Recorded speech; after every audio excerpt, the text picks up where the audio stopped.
Alright everybody, today I'm going to teach you how to airbrush.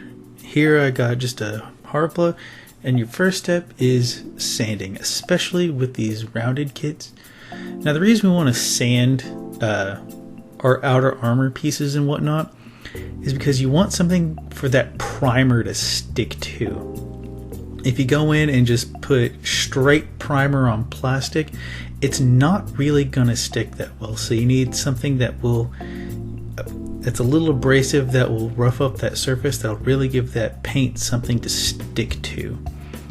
As you can see here, I'm using the gun primer balancer. The gray side is a sanding side, so it gives it kind of that matte finish without roughing it up too much. The white side is actually like a polishing side. It gives you a gloss coat. That I'd only use when I'm trying to do glossy finishes, but for this particular video we're not really going with a glossy finish. We're just going with straight painting, you know, super basic, nothing fancy. Our next step is preparing your tools. So I have some droppers here and some medicine cups. I use these for mixing paint, and a good thing is always buy in bulk, because you're going to need a lot. Our next step is priming. So when it comes to priming your kits, here I'm using the All-Clad Gray Primer and Microfiller. This is one of the best primers that I've worked with, and I like the light gray because it kind of meshes with most colors other than your whites. So here I just grabbed a couple of big pieces of the Haropla kit, and now I'm going to use one of them eyedroppers to put some primer in my airbrush. The airbrush that I'm currently using is the Iwata HPCS, the Eclipse. I have used the Neo in the past. They're both great airbrushes. Personally, I like the Eclipse a little bit better. It gives me a little bit better control. Here I'm spraying my gloves, so that way I know I have a nice flow going through my airbrush, and I'm just going to apply primer along the whole surface. Now when applying your primer, just like applying your paint, you don't want to sit in one area and just like hosing it down, because you're going to get a pooling effect and it's going to rise up and it's going to look just absolutely terrible. So you always, like you can see my arm here, sorry for the bad camera angle, I fixed that later on. I noticed that kind of early. But as you can see, my hand is constantly moving. So I'm never staying too long in one spot. You want to make sure you get a nice even coating on your whole surface area. And if you see some of the original color bleeding through on the primer, you can always add a second coat. Like personally, I usually like to do one kind of moderate coat of primer. I have done a couple coats in the past, mainly if I wanted to like brighten a dark piece up. That requires usually like 2 to 3 coats, but here it's all grayed out, and we're moving on to our next step. Our next step is pre-shading. So this is an optional step, but this is something that gives it definition. Here I'm using the Tamiya XF1 Flat Black. So with these Tamiya paints, you actually have to thin them. You can't just take them and put them directly in your airbrush. The paint is just way too thick. It'll clog up your airbrush super easy. So when you're using these Tamiya paints or other paints that aren't pre-thinned for airbrushes, you need to thin them with the appropriate thinner. Personally, I really like to use the Tamiya X20A thinner. I like to stick to the philosophy of, if you're using Tamiya paints, use Tamiya thinner. If you're using Vallejo paints, use Vallejo thinner. Those thinners tend to work best with the paints that they're designed for. Like a company makes paint and then they make a thinner for that paint. Yeah, it's kind of stupid, but honestly, you can use the X20A thinner with Vallejo paints. I haven't had an issue with that in the past.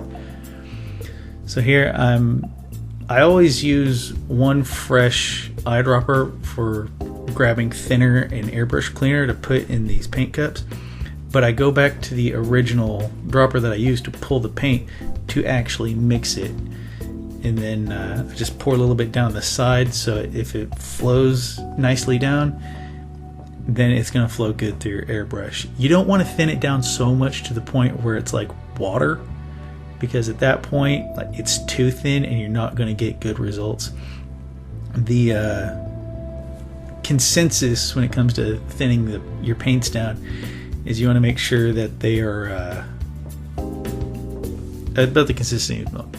Now here on this, what I did is I removed the needle cap to my airbrush. Now what that does is it actually will get you thinner lines compared to when the needle cap is on. But when you take that needle cap off, you need to be extra careful because you can bend your needle. Now here I'm just doing a pretty moderate pre-shade. Usually I like to go a little bit lighter than this, but for the purposes of this video, I wanted the audience to see what, you know, it's going to look like when you pre-shade for your first time or something like that. Now what I do is I aim the airbrush away from the piece, and then I bring it in a little bit closer until I get that edge. Now for this, I'm barely touching the trigger so I can get a nice thin line, so I can get in a little bit closer. When you're working with thinner lines and whatnot, you want to go at a lower PSI on your air compressor. I typically run about 12 to 15 PSI. And that's what a pre-shaded haro looks like. Now we're on to our next step. Our next step is actually applying colors. So for here, I'm using Splash Paints Mecha Xeon Gray. I'm using Splash Paints for this entire kit for its primary colors. And so with this haro, I didn't want that plain green. I wanted to go something that was like char themed. So for the basic parts that don't need a whole lot of attention, I'm making in the gray. Like this is the same color of gray that you would see on most inner frames of gunpla kits. So I want the attention to be drawn to the haro and not to the base. Or whatever. So like you can see right here, constantly moving the airbrush, making sure I'm getting in all those nooks and crannies, make sure everything's a nice even coat. Not one area is not darker than another, one area is not lighter than another. Everything is nice and even. Our next color I'm doing with the arms is I'm doing Mecha White. So I did pre-shade these arms. This whole kit, I did this entire video like painting and priming and filming all in the span of like a couple of hours. So I just wanted to make a quick tutorial. Granted, this video is going to be like over 20 minutes long, but like here, like you can see on my glove, I went a little too hard, and you can see that pulling effect. So this is why I go at a little bit of a distance, and then I just shade in nice and lightly until I get the desired effect that I want. I don't want a super bright white, which is why I go with the Mecha White. It's kind of an off white. And sorry for the camera, folks. My camera is old. It's like a 10-year-old camera, but it still does great work. And there we go. Now you can see that those little ribs are darker than the outer area. Now here is I'm just doing the eyes in light blue. Again, char themed. Char has blue eyes. Now I didn't prime this entire piece because the majority of that part is going to be covered up by the haro's main outer plating. So I'm only ever going to be focused on the eyes itself.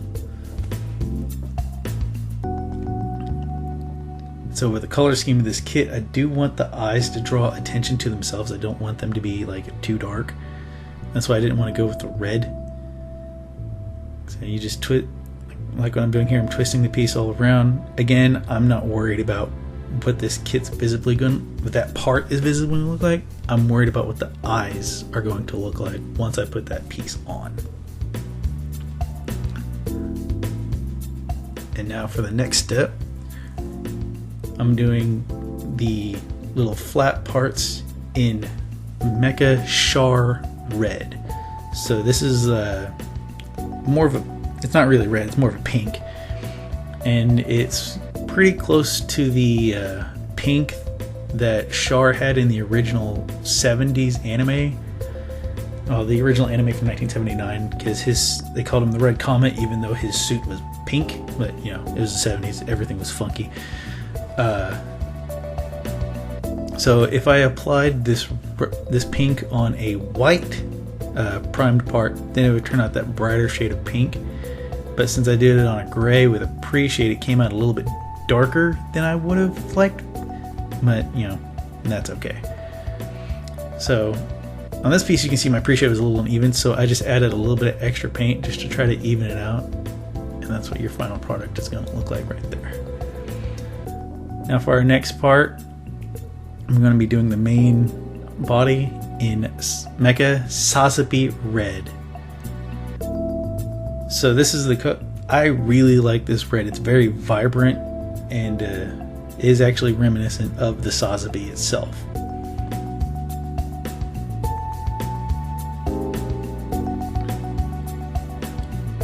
Alright, and just get done throwing that in my airbrush. Make sure my paint flow is good. Grab this piece. Now if you just want to leave this here and have a panda haro, go for it. But again, I want, you know, Xeon Char themed haro because, you know, Xeon doesn't get enough love. And again, here you want to make sure just nice and even. If you're worried about some of the spattering that you'll get from using the XF1, again, just go over with a few coats of paint. Because you're on a gray background with a black pre-shade, the areas that are red that's going to be on top of that black are always going to be darker than what's over the gray. Now the whole reason we pre-shade is just to do emphasis on shadowing and whatnot, making gaps between armor plating seem deeper than what it really is. You also want to go on the insides of these parts right here, because if you don't, it'll actually, you know, the primer will show up when you're looking at it at odd angles. Again, I'm just doing another little extra coat just on the front, just to make sure it's all nice and red. And now here's an important step that you want to do. So you want to grab some Tamiya airbrush cleaner. This is probably the best airbrush cleaner that I've used so far, and you can, as you can see, this is after I primed a lot of the entire piece. So you want to take some of that cleaner and flush your airbrush out between colors. You don't want to, you know, spray one color and then, you know, go right into the next color because it's going to screw up. Now what I'm doing here is I put the needle cap back on and I'm doing what's called a backflow. Basically, you're plugging up the front of your airbrush. It's forcing the air going through the airbrush back up into the reservoir. It helps knock a lot of that paint loose. Now this is an important piece to have when you're airbrushing. This is a just a cleaning pot. I picked this up at Hobby Lobby for like, you know, 10-15 bucks, something like that. But as you can tell by how dirty it is, I've used it a lot. Now what I'm doing here is I'm taking the eyedropper and I'm just like bringing it back up and then forcing it back down just to get as much of the paint out as I can. Now for your final step. Now you want to make sure you've cleaned your airbrush completely before you do any type of clear coating, because if you don't, you're going to end up with paint flakes. Your clear coat's going to come out a different shade than you want it to. Like when you have color in your clear coat, it's bad. So I'm actually filming another video right now on doing a whole tear down of your airbrush, how to clean it and whatnot. Here I'm using the All-Clad clear coat matte finish because I'm not going for any gloss or anything like that. Matte works perfectly fine for me, and this is probably some of the best stuff that I've used so far when it comes to doing mattes and whatnot.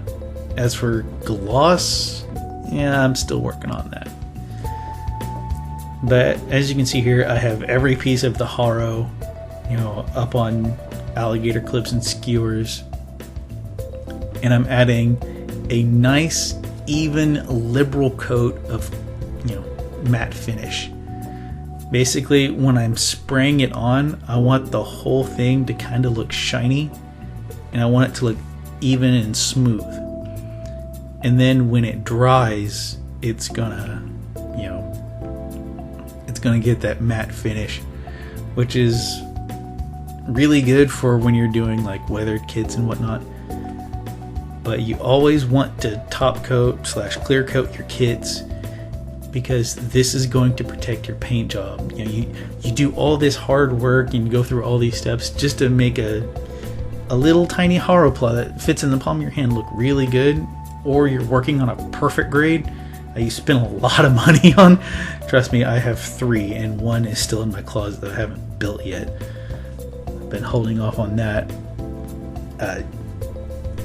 You always want to add top coat / clear coat to your kits before you do any kind of decals, weathering,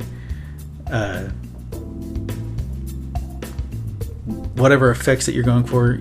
Because if you're going in there, you want to protect your paint job. Again, you've done all this work. You want to protect it. You want it to last. And typically, I like to do 2 to 3 coats of top coat or clear coat matte. When it comes to my glossier stuff, I tend to do like 5 to 6 coats of gloss, because I want that piece to really shine and make a statement. But when it comes to matte stuff, 1 to 2 coats is fine.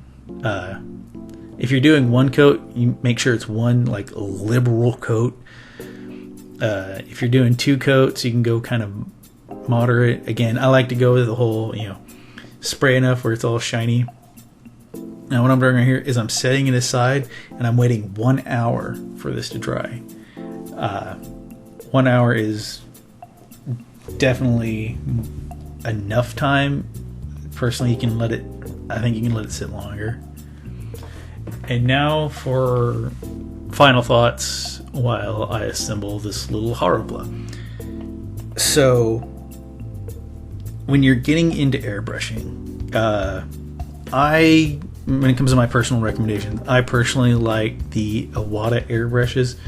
Some people like the Badgers or the whatever brands.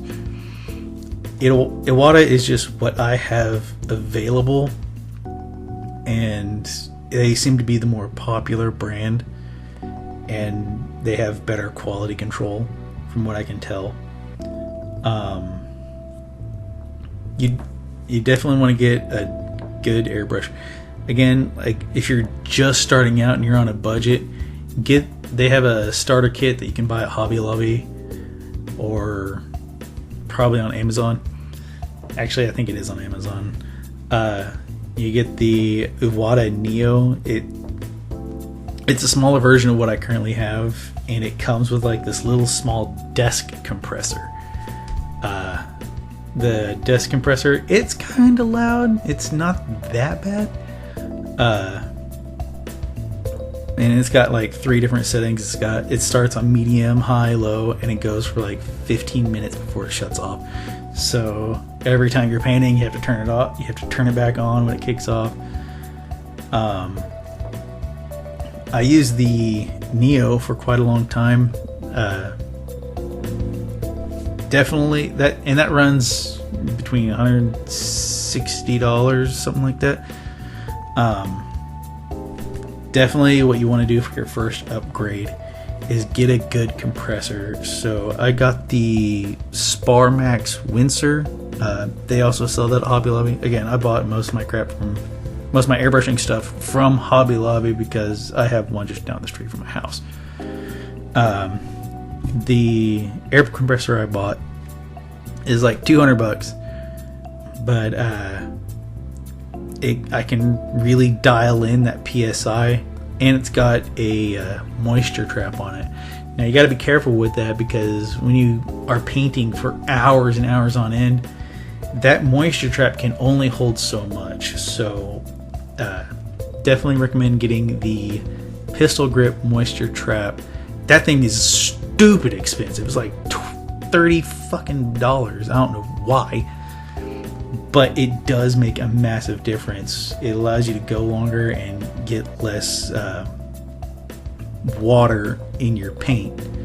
It definitely helps to keep your airline clean. Definitely get an airbrushing booth, because that way you're not completely dependent on the weather to go outside and paint. I got mine on Amazon for like 120 bucks. That way it came with the LEDs and it came with the tube that I can just hook to the back, run that tube to my window, and then bing bang boom, I'm painting in my room. I honestly didn't mean for that to rhyme. The paints. So I've been working with the splash paints recently. I've been getting to know lacquers a little bit more. All the paints that I use, I got off of New Type HQ. Definitely, if you haven't heard of New Type, go check them out. They got a great selection of stuff, tools, paint, all that. I can see on this last little bit, I tried to scratch it, but it's whatever.